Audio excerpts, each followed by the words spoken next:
Et bienvenue au Sancho, on se retrouve aujourd'hui pour débriefer l'UFC 289 et on va pronostiquer l'UFC Fight Night de ce week-end.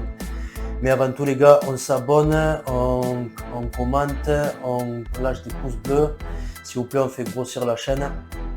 Lâchez des commentaires, même si c'est une lettre, même une insulte si ça vous fait plaisir. Mais il faut qu'on rentre dans les algorithmes et il faut qu'on arrive à faire grossir ça. Donc voilà, c'est parti, générique.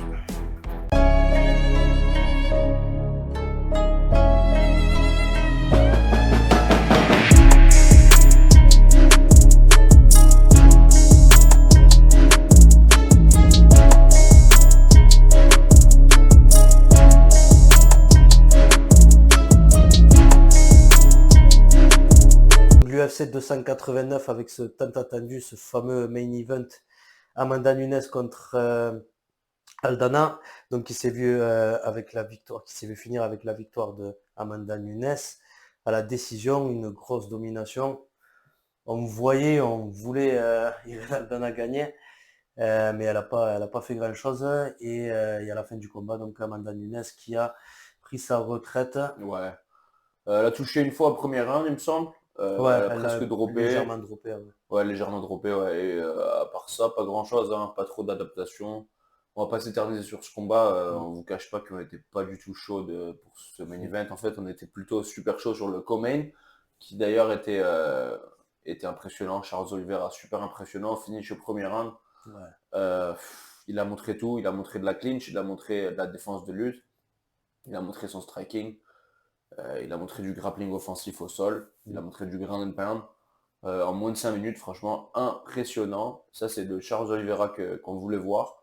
Moi, je m'y attendais pas. Je pensais que Benil allait être trop costaud, trop fort pour lui, trop complet et trop solide. Après, je sais pas si Benil avait l'air un peu... on avait l'impression qu'il trouvait pas ses appuis. Je sais pas si peut-être il a eu une night off ou quoi, mais en tout cas, ça ne change rien au résultat. Mais Charles Oliveira, il fait peur. Après, est-ce qu'il peut prendre l'islam Je sais pas. Ouais, je sais pas. Mais en tout cas, tous les autres de la catégorie, c'est sûr qu'il les prend. La Benelil, c'était le doute, on va dire. Ouais, c'est ça. Oh, Mais sûr, je sais pas, Armen Soukarian ou Damiris Magulov, ouais, il y je a sais quand même pas. des... Ouais, je me dis, s'il a pris Darius, il prend le reste. Après, on va.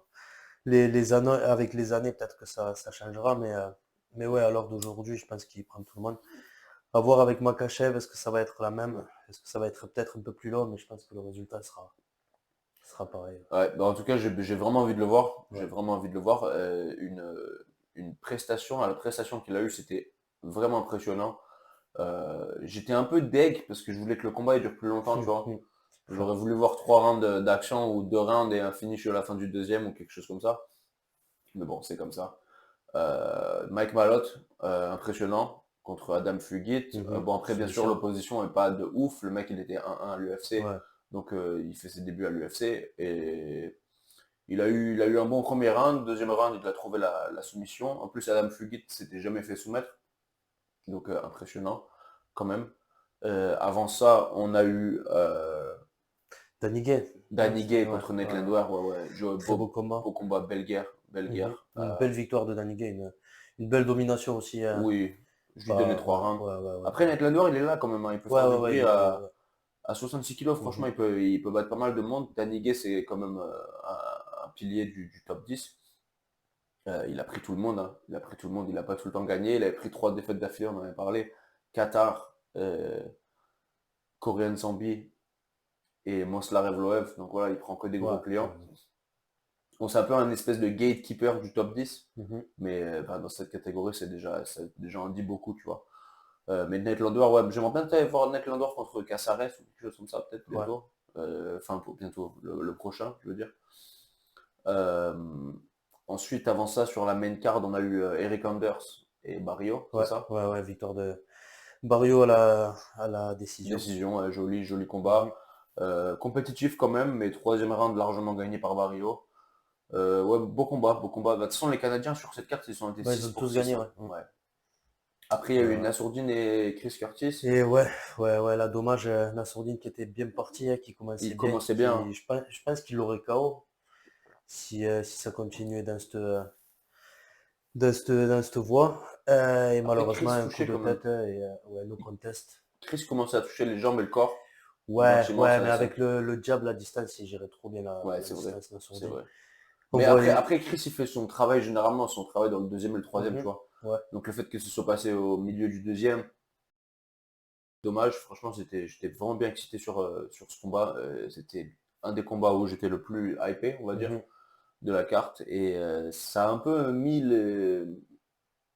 Je sais pas, ça a un peu cassé Ouais, ça laissait la un vibe, tu petit goût vois. amer, ouais, Ouais, c'est ça, ouais, amouche, ça a ouais. laissé un goût amer. Et la main card a commencé.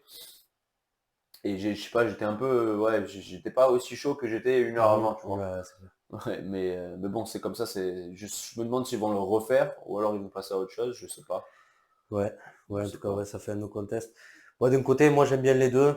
Ça fait une défaite pour aucun des deux. C'est ça, ouais, non, c'est Dommage ça. pour, ouais, dommage pour Nassourdine, il méritait bien une victoire là. J'ai trouvé bien calme, hein. J'ai Mais trouvé calme, ouais, patient, ouais, ouais, ouais. assidu. Ouais, je pense Franchement, qu'il aurait fait le job là. Il était chaud et ouais, il gérait trop bien la distance. Je pense qu'il l'aurait eu. Ensuite, ouais, sur l'UFC 289, il y a autre chose toi que tu veux revenir? Black Builder qui s'est un peu Ah fait ouais, exposer, on va ouais, dire. ouais. Il a fait n'importe quoi. Je pense qu'il Mhm. va voir ce combat, il va être, enfin, il va se poser beaucoup de questions. Après, c'est pas la carte de l'année, hein. On va pas trop Ouais, non, s'éterniser. pour un UFC numéroté, c'était pas Ouais, c'était ouf. pas. Oliveira, il le portait sur ses épaules un peu, Ouais, c'est le ça, pay-per-view. exactement. Exactement. Après, on a eu Auriki Lane quand même qui s'est fait KO par le frère Zahabi. Ouais, Ça, c'était beau. D'ailleurs, il a ouais. pas eu le bonus, hein, j'ai pas compris Mhm. pourquoi. Enfin, un des plus beaux KO de la carte, il a pas eu de bonus. Mais bon, c'est comme ça. Et puis, il y avait aussi la Canadienne qui avait battu Miranda Maverick. Ça, Ah c'était ouais, un ouais, gros ouais. upset. Mhm. Donc, qui a vraiment bien fait le job avec le wrestling, hein, avec la lutte. Elle a contrôlé tous les rounds. Elle a pris la décision unanime, bien méritée. Mais ouais, après, pour moi, cette carte, je pense qu'on peut passer à autre Ouais, chose, hein. ouais, ouais. On va pas s'éterniser dessus. C'était, comme Mhm. on a dit, c'était pas la carte de l'année pour un numéroté, c'était vraiment léger quand même. Mais il y a eu malgré tout des beaux combats. Ouais, donc on peut passer à l'UFC Fight Night de ce week-end avec pour main event Marvin Vettori contre Jared Cannonier. Vettori qui part favori à 1,75 et Cannonier à 1,95. Ouais, c'est quand même chaud. Mais moi, j'aurais mis Marvin Vettori un peu plus favori. Je suis dans le train avec Vettori. Je pense qu'il peut avoir Jared Cannonier. Je dirais pas facilement, mais ouais, je pense que c'est un match-up assez très prenable, on va dire, pour l'Italien.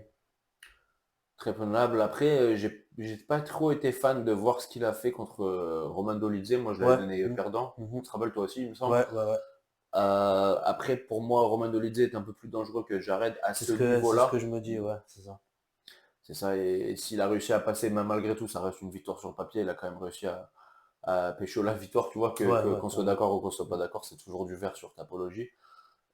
Jared Cannonier, moi j'ai trouvé pour moi aussi, également, même s'il revient d'une victoire, j'ai trouvé qu'il avait perdu contre Strickland, Ouais, ouais, mine c'est de vrai que rien. c'était une décision bizarre. Ouais. Marvin Vettori qui s'entraîne beaucoup avec Strickland, je les ai déjà vus faire du sparring, il me semble de ça il y a 2 semaines, un peu moins, encore à Extreme Couture. Euh, Marvin Vettori toujours qui se met un peu contre la cage, qui laisse un peu de donner le centre à certains adversaires parfois, et qui manque un peu de volume. Il manque un peu de volume et il manque un peu de mouvement de tête, tu vois ce que je veux dire. Après, Jared Cannonier, les coups qu'il envoie, ça se voit à des kilomètres, j'ai l'impression, de plus en plus.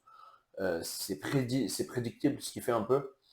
On se rappelle qu'il a quand même 39 ans, bientôt 40, Jared Ouais. Cannonier. Mm. Donc l'athléticisme commence à descendre, mine de rien. La vitesse n'est plus ce qui était il y a 3-4 ans avec Jared Cannonier, même si ça reste quand même un phénomène, quoi. Ça reste quand même un gros morceau, mine de rien. Tu vois, tu le vois, il est carvé comme un dieu, tu vois. Mhm. Pour 39 ans, tu te dis quand même. Mais moi, je le vois des derniers combats, notamment contre Israël, je l'ai trouvé lent. Je l'ai Ouais, trouvé ouais, ouais. lent, je l'ai trouvé prédictible. Pas vraiment de capacité à s'adapter. Moi, contre Strickland, je l'avais donné gagnant, perdant, excuse-moi. Je le trouvais un peu en retard sur tous les échanges, j'ai trouvé en retard. Il touchait plus fort, mais il touchait moins, tu vois. Il touchait beaucoup moins. Et je pense que Marvin aura le game plan pour le battre. Je suis d'accord avec toi, je donnerai Marvin favori. Euh, je pense qu'il va prendre une décision encore. C'est pas un Ouais, je très pense grand aussi, ouais. finisher. Mm. Ça m'étonnerait qu'il arrive à le take down et le Mm. contrôle au sol. C'est comme une bête, Jared Cannonier. Et je pense que ça va se jouer en décision, hein. Je pense qu'ils vont être les deux assez prudents aussi. Ouais, ouais, ouais, ouais. Ouais, juste Marvin Vettori sera plus précis, je pense, dans les Ouais, frappes. moi aussi, ouais. Mais ouais, Et puis la Strickland pour céder, il a quand même 5 rounds d'information ouais, ouais, avec c'est vrai. Jared Cannonier, mine de rien. Donc, Donc ouais, juste avant, on a Arman Tsarukyan contre Joaquim Silva. Là, Tsarukyan, un gros favori, 1,09 et Silva à 7. Ouais, tu comprends un tel écart de cote. c'est ça, c'est ça. Le truc, c'est qu'il n'y a personne qui veut le prendre. Mm. C'est un Roken, tu vois. Et je comprends pas l'UFC qui met ce pauvre Joaquim Silva. Bon, bah, bien sûr, il a dit oui, tu vois, ça, il a un common event, il a une grosse opportunité. Mais à ce niveau-là de sa carrière, hein, Mensah Roken, il devrait combattre des Justin Gaethje, il devrait combattre des Ouais, ouais, c'est ce que Chandler. je me dis aussi, ouais. Tu vois ce que je veux dire? Mettons, allez, peut-être même Turner. Mm. Tu vois ce que je veux dire? Ou alors, si tu prends un up-and-comer, prends Matt Frevola ou un mec qui fait du bruit, tu vois, un gros nom un peu que ça l'aide, parce que là, Joaquim Silva, il n'y a personne vraiment qui, Ouais, qui, c'est clair. qui suit, tu vois ce que je veux dire? Mm. Il est bien en dessous de lui au classement, je crois qu'il est 40e ou quelque chose comme ça. C'est quand même pas ça, tu vois, c'est quand même pas ça. Après, il a quand même sa chance, mais Armen Saroukian, gros, 26 ans, 19-3, c'est compliqué. Ouais, ouais, il fait du sale à ses C'est adversaires. compliqué, franchement, là, je Ses vois défaites, c'est quoi? C'est Makachev Akachev, et Gamrot, Gamrot, ouais. et encore, il y a beaucoup qui le voyaient gagnant. Mhm. Et je sais plus laquelle c'est. Mais ouais, je pense à ce qu'il avait fait à Joel Alvarez, là. Il lui avait fait du sale au premier round, Oh, si je dis pas de ouais, bêtises. c'était compliqué. Je vois un scénario un peu similaire contre Silva, ouais, un gros finish au premier round. C'est peut-être pour ça d'ailleurs qu'il est là, c'est peut-être pour faire briller Tsarukyan, le mettre en common event un petit peu et offrir un beau finish. C'est ça, après, Tsarukyan, ça fait un petit moment qu'il a pas combattu quand même. La Mhm. dernière fois, c'était. Bah, il devait combattre contre Renato Canuto, ça a été annulé. Ouais. Et ouais, donc Ah, ça aurait été beau ça. son dernier combat, c'était contre Damir Ismagulov. Donc c'était le 17 décembre. Ouais. Donc ouais, pas un si grand break. J'ai l'impression dans ma tête, c'était plus long. Mais non, pas un si grand break que ça. Mais bon, quand même, je sais qu'il avait eu deux combats annulés. Ça fait plaisir de le voir, mais là, c'est l'opposition, c'est pas vraiment ça, quoi, tu Ouais. vois. Ouais. Donc là, je vois Armen par TKO, je dirais à la fin du premier, hein. Ouais, Ouais, ouais, à c'est la ce que fin je me du dis aussi. premier. Ben, Ok, juste avant, on a Armen Petrosian contre Christian Duncan, pardon. Duncan qui est favori à 1,60 et Petrosian à 2,25. Ouais, j'aime bien Petrosian, mais il lâche un peu le contrôle, ouais, quoi. ouais, C'est- fin de deuxième. Il a tendance à ouais, un petit peu sortir du combat selon les circonstances. Il sort du combat quand le combat est un combat de lutte, en fait. Hmm. Dès qu'il commence à avoir un peu trop de takedown, Ouais, c'est etc., ça, c'est une lutte un peu. il défend trop tard, il accepte la position, il reste contre la cage et il a déjà foiré deux décisions comme ça. Après, il est quand même entertaining, quoi. Il a un beau Ouais, kickboxing. ouais, ouais. L'UFC, c'est se voit qu'il l'aime bien, il essaie de lui mettre des strikers à chaque fois. Mais Christian Leroy Duncan, il peut lutter, hein. Il peut lutter, donc là, c'est peut-être un petit underdog. Bête, pourquoi pas. Après, en vrai, de cette carte, c'est pas la carte de l'année non plus, hein. On n'a pas de Sabatini contre Lucas Almeida. Mhm. Ça, c'est pas mal. Pas de Sabatini qui revient à la défaite de Damon Jackson. Euh, on verra. Lucas Almeida, franchement, c'est 14-1, ça reste quand même solide. On a Nicolas Mota, Ouais. le poteau de Extreme Couture qui combat Manuel Torres. Mhm. Nicolas Mota, bon striker. Ouais. T'as vu ses rounds la dernière fois quand il a fait son Contre sparring? Julian un petit peu, Ouais. ouais, j'ai vu, contre Il a Julian fait Erosa. 3 rounds avec lui que tu as vu Ouais, ouais. dans la cage. Mhm. Très bon striker, hein. On sait ce qu'il veut faire, il veut garder la distance, set up les gros shots contre la cage et te plier. Mhm. T'as vu qu'il est underdog de 25. Ouais, Tu crois que ça peut le faire ouais, contre Torres? Manuel Torres qui est à 1,60 lui. ouais, moi de Mota, j'y crois, moi. Ah ouais? Ouais, je le vois, franchement. Il fait beaucoup de sparring, il a beaucoup de temps dans la cage. Il fait 3 ou 4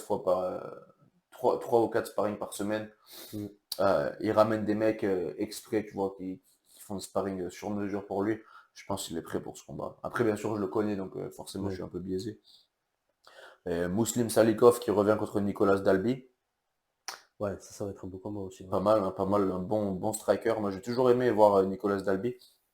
Il avait battu Daniel Rodriguez, c'était le premier à l'avoir Ouais. battre à l'UFC, même si c'était un peu contesté. Euh, Après, ouais, Alexandro Costa contre Jimmy Flick. Je me suis déjà entraîné avec Alexandro Costa, il a un jiu-jitsu de ouf. D'ailleurs, c'est un des coachs de Alexa Grasso. Ouais. Ah, il avait vraiment un bon sol, hein. Je m'étais entraîné avec lui pour le camp de Alex Perez quand il devait combattre Manel Cap. Et j'ai fait pas mal de rounds avec lui. Il est vraiment, vraiment bon au sol. Et Jimmy Flick, la majorité de ses combats qu'il gagne, c'est avec les soumissions. Et là, je pense qu'il n'aura pas les outils. Donc ça, c'est un bon bet, les gars. Alexandro Costa, ça, c'est un bon bet. Ronnie Barcelos qui revient contre Miles Jones. Miles Jones qui revenait d'une victoire contre Vince Morales, qui l'a sorti de l'UFC. Ronnie, il me semble qu'il sort du chaos contre le frère Urmagomedov, Ouais. Omar. Mm. Et après, je sais pas si tu as beaucoup de combats sur cette carte qui te parlent.